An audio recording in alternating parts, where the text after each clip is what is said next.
Biz yenə də Allah barəsində danışırıq və Allah barəsində danışdığımız halda əlbəttə ki, müqəddəs yazılara müraciət eləməyimiz çox vacibdir. Çünki biz Allah barəsində nə bilə bilərik? Əgər bu barədə müqəddəs yazılarda öyrənməsək. Çünki müqəddəs kitab vasitəsilə Allah öz varlığını bəşəriyyətə aşkar edir və Allahı tanımaq istəyən insan üçün vacib olan müqəddəs yazılar vasitəsilə Allahı dərk etməyə öyrənsin. Və bilirsiniz, ən yaxşı vəsait, əyani vəsait hansı ki müqəddəs kitabda var, bizdə öncə yaşayanların həyat təcrübəsidir. Çünki Allah haqqında olan fikir özü özlüyündə qəşəng, gözəl səslənə bilər, amma əgər həmin o Allah haqqında olan fikir digərin həyatında görsənmirsə, bizim üçün onu mənimsəmək, özümüz üçün örnək olaraq götürmək çətin görsənəcək. Amma biz bizdən öncə yaşayanların həyatına baxdıqda müqəddəs kitab vasitəsilə biz görürük ki, Allah onların həyatında hansı xüsusi işləri gördü və Allahın onların həyatında gördüyü xüsusi işləri görən bizlər nə edirik? Biz inanırıq ki, Allah biz üçün də bu işləri görəcək. Çünki əgər Allah öz sədaqətini o insanlara göstərdisə, Allaha nə mane ola bilər o sədaqəti bizə göstərsin? Əgər Allah onlara xeyirxahlıq göstərərək onlara yaxşılıq etdisə, Allaha nə mane ola bilər o yaxşılığı və xeyirxahlığı bizə göstərsin? Və eyni zamanda da həmin adları müqəddəs kitaba düşmüş salihlər, peyğəmbərlər Allah qarşısında mömin, salih ömür yaşadılarsa və mömin və salih dediyim halda mən bunu nəzərdə alıram. Onlar bütün ürəyi ilə Allaha güvəndilər və Allah qarşısında doğru, düzgün işlər görmək üçün çalışdılar. Bizə nə mane ola bilər? Allah qarşısında bu cür yaşamağa. Müqəddəs kitab məhz bunu bizə öyrədir və Allahın kəlamı bizi təlim verir ki, biz də müdrik insanlar kimi ən yaxşı dəyərləri seçib, o dəyərlərə görə ömür yaşamağı bacaran insanlar olaq. Bu xoş xəbərdir. Xoş xəbər 2000 ildir dünyada yayılmaqda davam edir. Amma təəssüf olsun ki, hər bir insan bu xoş xəbərə cavab vermir. Çox maraqlı Mattanın müjdəsində 10-cu fəsildə 11-ci, 13-cü ayələrdə bir fikir var. İstəyərdim bərabər bu ayələrə müraciət edək və düşünək bu barədə. Hansı şəhərə ya hansı kəndə girsəniz, orada ləyaqətli kimdirsə, axtarın və yola çıxanacan onun evində qalın. O evə girərkən ev sakinlərini salamlayın. Əgər ev layiqdirsə, əminamanlığınız onun üzərinə gəlsin. Layiq deyilsə, əminamanlığınız özünüzə qayıtsın. Maraqlı fikirlərdir. Hər hansı şəhərə və kəndə getdiyiniz zaman İsa öz şagirdlərini göndərir ki, gedin insanlara xəbər verin. Gedin insanlara müjdəni çatdırın. Qoy insanlar xoş xəbərdən agah olsunlar. 2000 il keçdiyinə baxmayaraq xoş xəbər yayılmaqda davam edir və Məsihin cəmiyyətdə xoş xəbəri yaymaqda davam edir. Və ona görə də biz də bir-birimizi bunda ruhlandırırıq ki, bir çox insanlar var ki, hansılar ki, təəssüf olsun ki, bu xoş xəbərdən bixəbərdilər. Bixəbər insanlara nə etmək lazımdır? Agah etmək lazımdır. Onlara o xoş xəbəri çatdırmaq lazımdır. Həmin o bixəbər insanlar bəlkə sizin qonşuluğunuzda yaşayanlardır. Bəlkə hansı bir qonşu kənddə yaşayandır, qonşu qəsəbədə yaşayandır. Bəlkə tanımadığın insandır, sənin ona Məsih İsa barəsində dediyin onun həyatını dəyişdirə bilər. İstəyərdim xatırla. Sənə müjdəni kim verdi? Və əgər o müjdəni verməsəydi, əgər kimsə sənə Məsihin sevgisi, Məsihin lütfü barəsində xəbər verməsəydi, səncə həyatın necə olardı? Və istəyərdim gözün qabağına o insanları getirəsən ki, hansılar ki, müqəddəs kitabdan xəbərləri yoxdur. Onlar bilmirlər nə yazılıb burada. Bəlkə kimsə o xəbəri onlara çatdırmalıdır və bəlkə o kimsə sənsən. Sən kiməsə onu çatdırmalısan. Və mən deyərdim, bəlkə də deyil, həqiqətən də elədir. Bir çox insanlar var ki, hansılarla təmasdasan, ünsiyyətdəsən, hansıları sən tanıyırsan, hansıların qapısını döyə bilərsən, hansılarına müraciət eləyə bilərsən.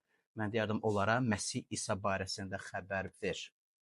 Çünki o xəbəri verdiyin halda onların həyatına Allahın lütfü daxil ola bilər.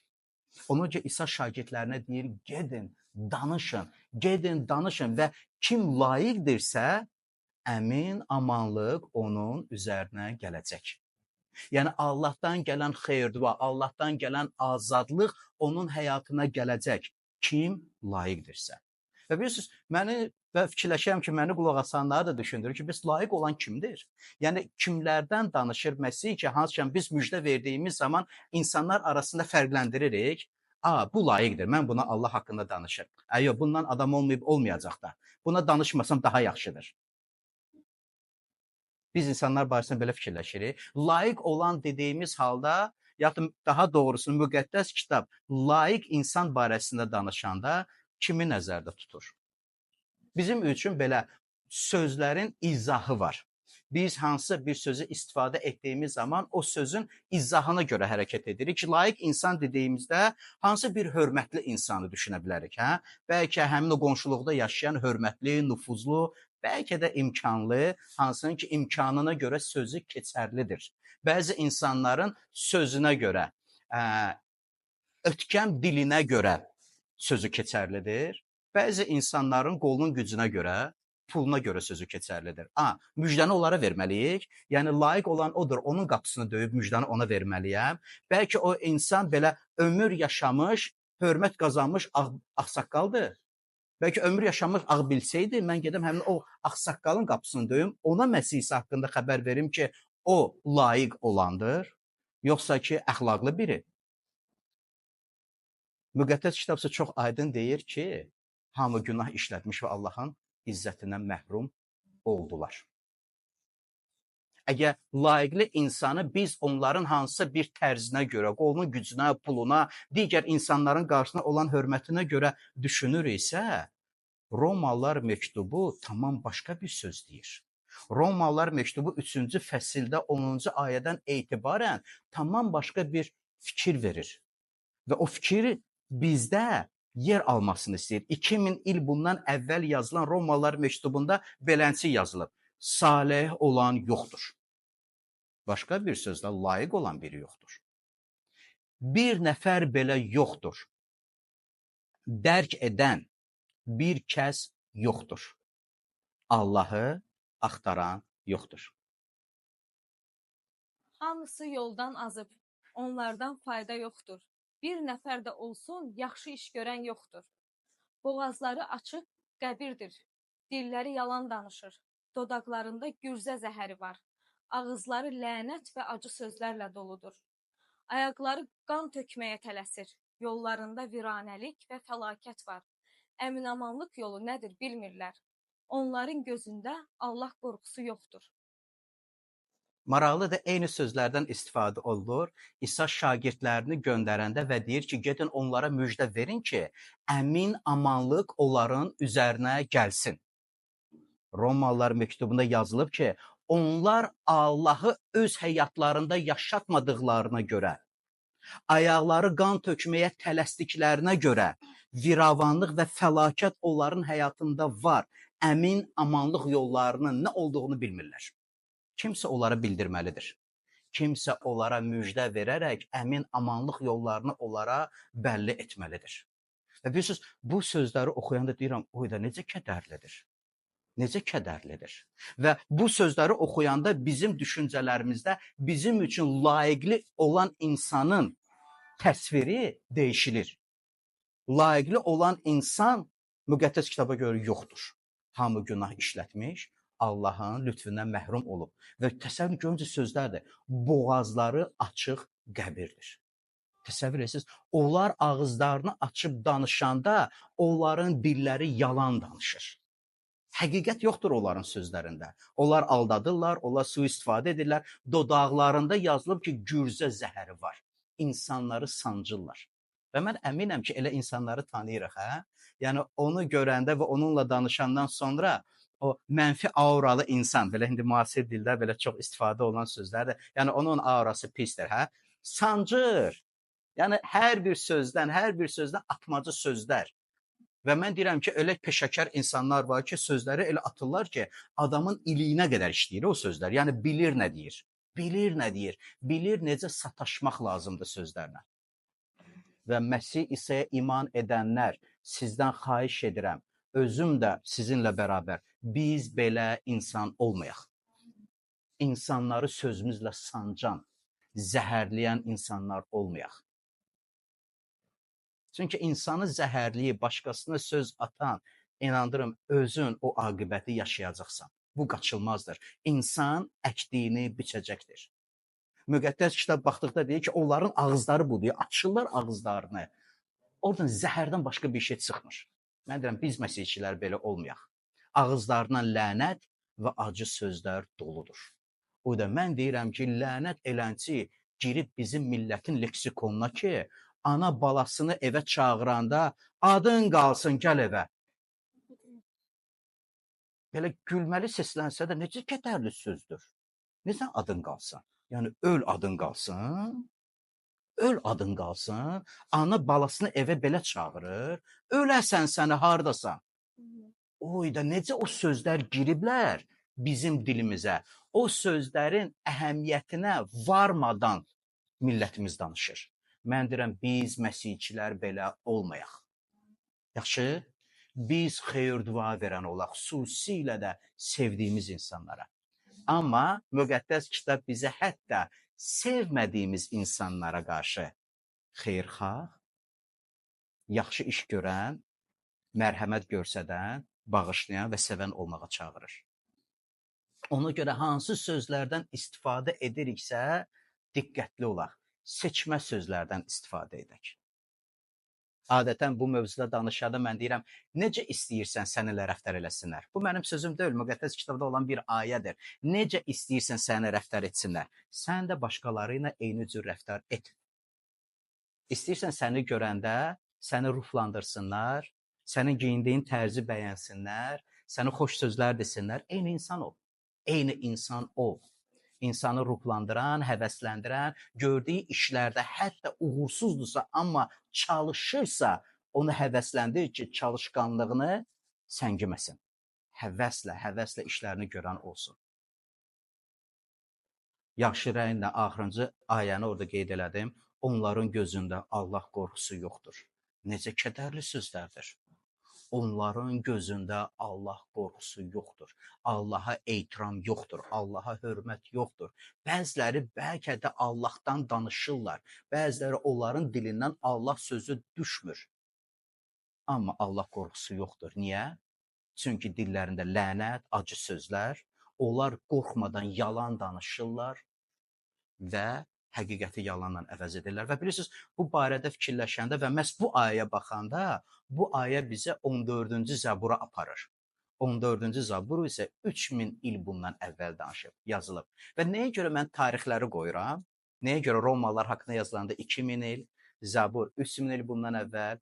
Bunu qeyd etmək istəyirəm ki, 1000 illiklər keçdiyinə baxmayaraq, insan xəsiyyətində dəyişilməz qalır. Müasirlik, müasir dəb, müasir texnologiya insanın içində, xəsiyyətində yer alan düşüncələri dəyişdirə bilmir. Əgər insan Allahın sözünə uyğunlaşmağa özündə səy göstərməsə. Müasirlik insanları dəyişdirmir. Müasir ədəbiyyat insanları dəyişdirmir. Əgər insan Allahın sözünə uyğunlaşaraq o dəyişiklikləri özündə eləmək istəməsə. Zabura istəyərdim diqqət yetirək. 14-cü Zabur 2-ci ayədən 6-cı ayəyə qədər maraqlı sözlərlə başlayır. Rəbb göylərdən bəşər övladlarına baxır. Görəsən, Allahı dərk edən, onu axtaran varmı? Hamı birgə pozulub, namus əldən gedib. Bir nəfər də olsun yaxşı iş görən yoxdur. Şər iş görənlərin hər biri məgər heç nə qanmır? Xalqımı çörək yerinə yeyirlər, Rəbbi çağırmırlar. Onlar böyük dəhşətə düşəcək, lakin Allah salihlərin nəslinə yar olacaq. Onlar məzlumların niyyətini boşa çıxarır, amma Rəbb məzlumların pənahıdır. Amin. Eşidirsiniz? Rəbb məzlumların pənahıdır. Allaha güvənən insan barəsində yazılıb burada. Məzlum dedikdə yazıq, fağır, qorxacaq, evin küncünə sıxınan deyil. Allaha güvənənlərdən danışır. Rəbbə güvənən insanların Allah pənahıdır. Və burada Davud Zaburda bu sözləri deyir. Hamı birgə pozulub. Yəni insanlarda o əxlaq deyilən bir şey qalmayıb. 3000 il bundan qabaq danışılırdı bunlara. Mən deyirəm, indi müasir zamanda haçan ki, texnologiya bizim əlimizdə olan telefonlara qədər gəlib, əxlaqsızlıq başalır gedir. Maraqlı sözlə, namus əldən getdi. Biz məsihçilər onu saxlayanlarıq. Bizim üçün əxlaq çox vacibdir. Bir nəfər olsun belə yaxşı iş görən yoxdur yazılıb. Bir nəfər olsun belə yaxşı iş görən yoxdur. Şər iş görənlərin hər biri məgər heç nə qanmır? Qanırlar. Əlbəttə bilirlər. Pislik edən başa düşür ki, pislik edir. Yalan danışan məgər bilmir ki, onun sözləri yalandır? Bilir. Yalanını gizlətməkdən ötürü, pis işlərini gizlətməkdən ötürü yalan danışır. Məgər digərin haqqını yeyən bilmir ki, başqasının haqqını yedi? Əlbəttə bilir. Əlbəttə bilir. Və Davud Zaburda bunu deyir ki, onlar bunu bilirlər. Onlar deyir, xalqımı çörək yerinə yeyirlər. Mən deyirəm, biz Məsih İsanı tanıyanlar, onun adına iman edənlər, bu cür insanlar olmayaq. Çünki müqəddəs kitab ifşa edir bu hərəkətləri. Bunu günah adlandıraraq bunlardan əl çəkməyə bizi çağırır. Yaxşı, əgər 3000 il əvvəldə, əgər 2000 il əvvəldə, əgər indi də insanlar bu tərzdə yaşayırlarsa, onda İsa layiqli olan insanlar barəsində kimləri nəzərdə tuturdu? Əgər hamı günah işlətmiş və Allahın izzətindən məhrum olublarsa, Allahın Məsih İsa'da bəxş etdiyi budur. 1. Timoteyə məktub 1. fəsil 15-ci ayədə deyir. Məsih İsa günahkarları xilas etmək üçün dünyaya gəldi. Bu söz etibarlı və tamamilə qəbul olunmağa layiq sözdür. O günahkarlardan ən betəri mənəm. Paul bunu deyir. Məsih İsa'nın yer üzünə gəlməkdə məqsədi günahkarları xilas etməkdədir. Və bu sözləri deyən Paul deyir ki, bu günahkarlar arasında ən betəri mən idim. Mənim ehtiyacım var idi ki, Məsih İsa kəfarə qurbanı olaraq özünü, mənim günahlarımı azad etmək üçün, məni günahlardan azad etmək üçün, məni günahlardan xilas etmək üçün yer üzünə gəlsin. Və burada çox maraqlı sözlər deyir ki, bu sözlər etibarlıdır yazılar. Yəni doğrudur və həqiqətə uyğundur. Qəbul olunmağa layiqdir. Tamamilə layiq olan sözdür. İman etmək üçün lazımlıdır. Və bu sözləri qəbul edən insanlar həmin o layiq olan insanlarlar, hansılar ki, Məsih İsa barəsində xoş xəbəri eşidib, onu qəbul edirlər. Və bizim dilimizdə bu sözlər var ki, yəqin ki, biz məsihçilər çox istifadə edirik. Sülh adamı. Biz danışanda biz deyirik ki, sülh adamı haqqında danışırıq. O sülh adamı hansı ki, Allahın sözünü dinləyir və qəbul etməyə hazırdır. Və biz müjdə verəndə biz məhz o sülh adamları axtarırıq. Hansılar ki, müjdəni qəbul edirlər. Mən dəfələrlə insanlarla rastlaşmışam, məsihçilərdən danışıram. Hansılar ki, müjdə verirlər, amma insanlar müjdəni qəbul etmədiyinə görə məndə alınmır. Yəni, bir də danışmayacağam. İnsanlar bunu pis qəbul edir, düşünür. Sülh adamı tapana qədər deməlisən. Çünki müjdə o insanlara gəlib çatmalıdır ki, kim ürəyində Allahı axtarır və özündə Paul kimi mən betər insanam. Dəyişilməyə ehtiyacım var, amma özüm dəyişilə bilmirəm. Məsih İsa'da Allahın bəxş etdiyi lütfdə insan dəyişilə bilər. Biz sülh adamları axtarırıq və məhz o insanlara müjdə veririk, hansılar ki, xoş xəbəri açıq ürək ilə qarşılayırlar. Onlar qonaqpərvərlik göstərirlər. Onlar hörmətlə, səmimi münasibət göstərirlər. Allah adından danışanlara onlar qonaqpərvərliyi münasibətlərində göstərirlər. Bəziləri evlərinə dəvət edirlər. Bəziləri vaxtlarını ayırıb dinləyirlər. Danış mənə, Allahdan danış, mən dinləmək istəyirəm. Biz müjdə verdikdə o insanları axtarırıq və həmin o insanlar barəsində İsa Məsih 2000 il əvvəl deyib və müqəddəs kitabda o yerini alıb. Onlar layiq olandılar. Müjdəyə açıq olandılar. Onlar öyrənməyə həvəslidirlər və onlar Allahın kim olduğunu dərk etmək üçün çalışırlar. Öyrənərək çalışırlar.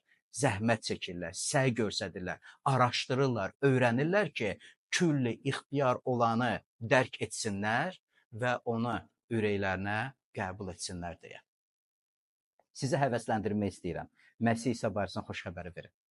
İnsanlara Məsih İsa'da Allahın lütfü barəsində xəbər verin. Çünki bir gün kimsə bizə də danışmışdı. Bir gün biz də eşitdik, bir gün biz də qəbul etdik və qəbul etdiyimizə görə İsa Məsihin sözü həyatımızda keçərli oldu. Layiq olduq. Rəbb bizi layiq etdi. Əmin amanlıq yollarını dərk etdik. Ona görə biz əmin amanlıq yolları ilə yolumuzu davam edirik. Müqəddəs kitabı öz həyatımız üçün rəhbər tutaraq. İstəyərdim Romalılar məktubu 3-cü fəsil 23-cü ayədən 25-ci ayəyə diqqət yetirək və fikrimi davam eləyəcəm.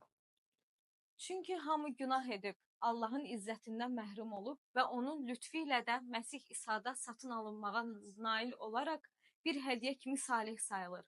Allah İsa'nı kəffarə qurbanı olaraq təqdim etdi ki, iman edənlərin günahları onun qanı vasitəsilə bağışlansın.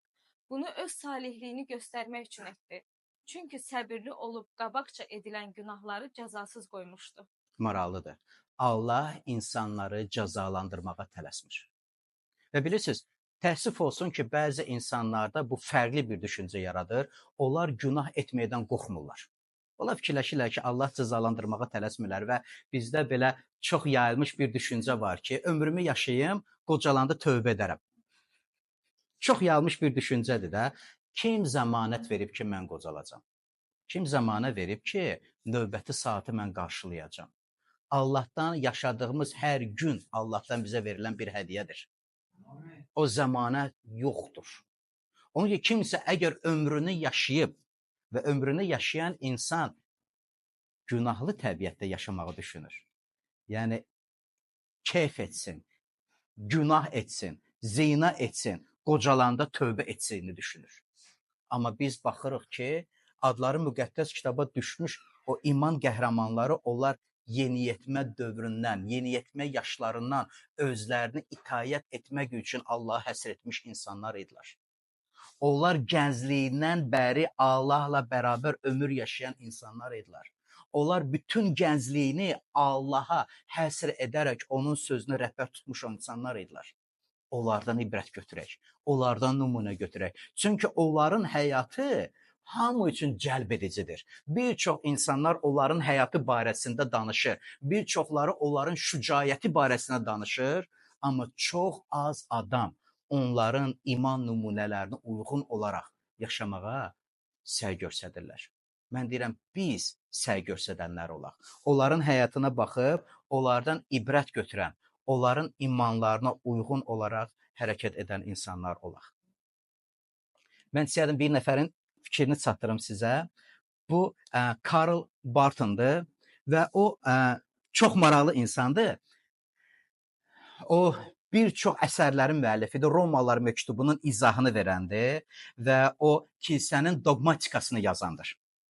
Və 1800-cü illərin axırında dünyaya gəlir və bir çox doktrinləri ortalığa çıxardandır. Onların doktrinlərdən biri Allahın transcendent olmasıdır. Yəni zamandan, məkandan asılı olmayaraq yaşamasını, mövcud olmasını qeyd edəndir və İsa Məsihin yer üzünə gəldikdə İsa təbiətində, amma Allah təbiətində də olduğu, iki təbiətdə olduğu haqqında o doktrinləri yazan idi.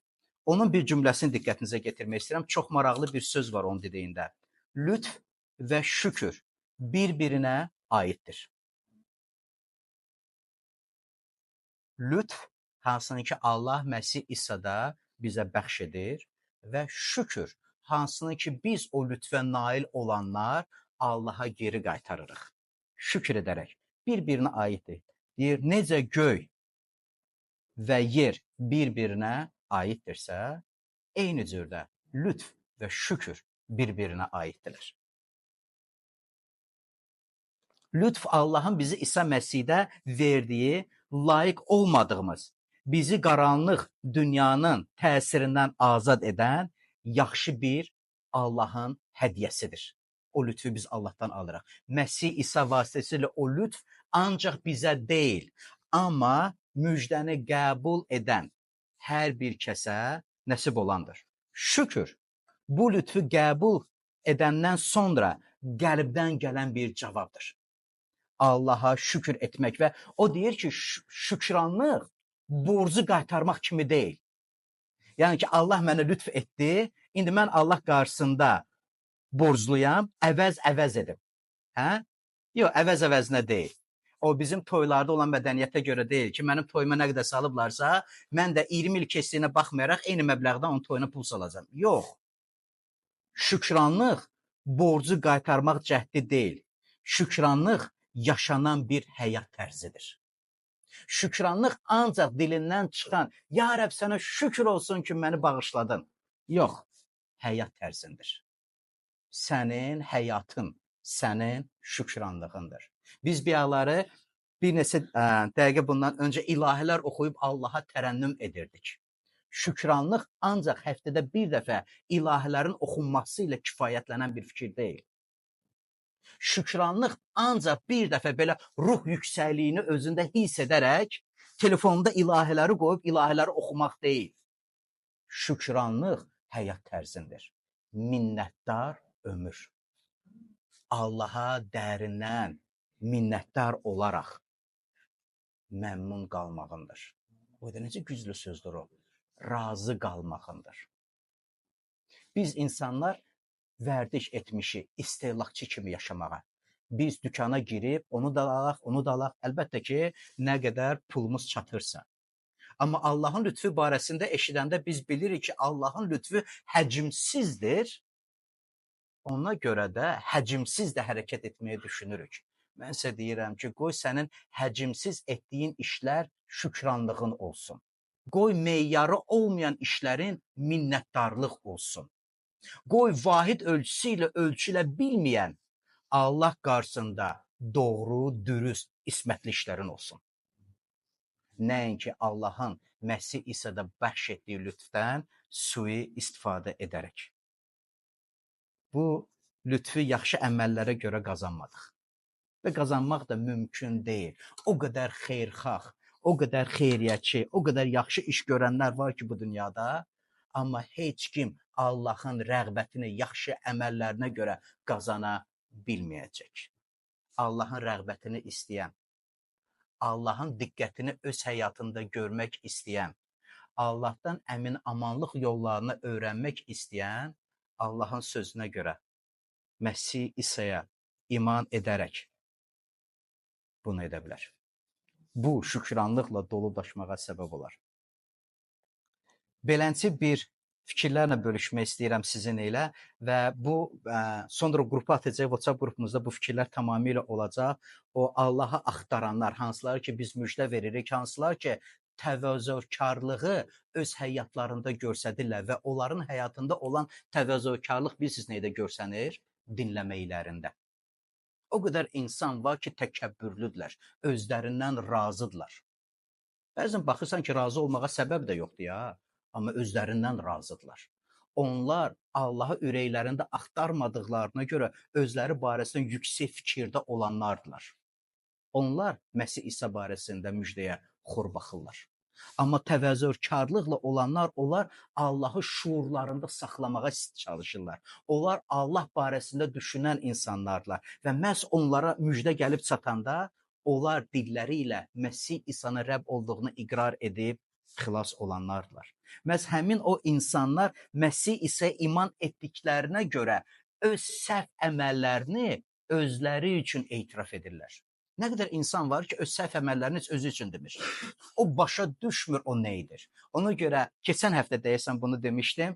Bəzi insanlarda məsihçiləri nəzərdə tuturam. Beləncə bir tövbə nümunəsi var. Ya Rəbb, bildiyim və bilmədiyim günahları mənə bağışla. Mən deyirəm, yox, belə olmamalıdır. Sən kiməsə zərər vurmusansa bunu bilməlisən. Kimisə incitmisənsə bilməlisən. Kimisə haqqını yemisənsə bunu bilirsən. Necə bunu bilmirsən? Və necə sonra Allaha üz tutub deyirsən ki, ya Rəbb, bu günahları mənə bağışla. Kimi aldadırsan? Mən deyərdim özünü aldadırsan. Gəlin özümüzü aldadanlardan olmayaq, hə? Və özümüzü araşdıran insanlar olaq. Təmiz qəlbli olmaq üçün. Əgər əməllərimizə doğru olmayan bir iş varsa, ya Rəbb, mənim bilmədiyim günahları bağışlamağa deməkdənsə, zərər vurduğun insanın qapısını döymək daha yaxşı olardı. Yox. Vurduğun zərəri qaytarmaq daha yaxşı olardı. Əgər kiminsə könlünə deymisənsə, o könlü geri qazanmaq daha yaxşı olardı. Ondan sonra Allaha dualarını etsən daha yaxşı olar. Bu itayətdir. Bu Allah ilə bir yol getməyinin bir nümunəsidir. Və bilirsiniz, bu tərzdə yaşayan insanlar hansılar ki, Allah qarşısında təmiz ürəkli, təmiz niyyətli olmaq istəyirlərsə, hansılar ki, itayət edib Allahın sözünü öz həyatları üçün rəhbər tutublarsa, onların həyatında ruhun səmərəsi əskik olmayacaqdır. Onların həyatında ruhun səmərəsi əskik olmayacaq. Bill Johnson bir fikri ilə də yekunlaşdırmaq istəyirəm indi bölüşdüyümü. Çox maraqlı bir cümlədir və deyirəm ki, bu cümlədə nə qədər böyük və dərin məna var. Kifayət deyil ki, İsa Məsihi öz həyatına dəvət edəsən. Bu əladır. Məsih İsa'nı öz həyatına dəvət etmək vacibdir. Vacibdir, mühümdür, lazımdır. Amma Bill Jones deyir ki, əzizlərim, bu kifayət deyil. Onun sənin həyatını idarə etməsinə icazə də verməlisən. Nəinki, ya Rəbb, gəl mənim həyatıma. Nəinki Allah adından danışasan, ona ibadət edəsən, tərənnüm edəsən, icazə ver. O, sənin həyatını idarə etsin. Necə? Müqəddəs kitabı həyatında rəhbər tutmaqla. Müqəddəs kitaba özünü uyğunlaşdırmaqla. Özünü uyğunlaşdır müqəddəs yazılarda olan təlimata. Və burada yazılan o Allah adamına aid olan keyfiyyətləri özünə mənimsə. Götür özünə. Əgər hansısa bir uyğunsuzluğun varsa, o uyğunsuzluğu etiraf elə. Yəni, ya Rəbb, bu məndə alınmır, mənə kömək elə. Bu mənim zəifliyimdir. Bunun adı günahdır. Məni azad et. Sizcə, Allah bu səmimi etirafa cavab verəcək, yoxsa verməyəcək? Əlbəttə cavab verəcək. Allah səmimi dualara cavab verən Allahdır. Əgər doğru, etirazla dolu niyyətini gözəl sözlər arxasında gizlədirsənsə, əgər həftədə bir dəfə ibadətə gəlib gözəl səslə Allahı tərənnüm edərək onu razı salmağını düşünürsənsə, səhv düşünürsən. Allah səmimiyyətlə cavab verən Allahdır. Ona görə bu nəsihət çox bizim üçün vacibdir. İcazə ver. Dualarında belə səsləndir. Ya Rəbb, mən istəyirəm ki, mənim həyatımı sən idarə edəsən. Ya Rəbb, məni öyrət sənə itayət etməyi. Məni öyrət. Çünki yaşımızdan asılı olmayaraq, həyat təcrübəmizə və həyat biliyimizdən asılı olmayaraq, həmişə ehtiyac var ki, zamanı olmayan Allah bizim həyatımızı idarə edəni olsun. Necə? Yazıları rəhbər tutaq. Özümüzü yazılara uyğunlaşdırmaq üçün səy göstərən, həvəsli olan insanlar olaq. Allah isə elə insanların dualarına cavab verir. Mən sizə istəyərdim ki, Allah bizim dualarımıza cavab verən olsun. Amin. Amin. İndi bölüşmək istədiyim bu qədər idi.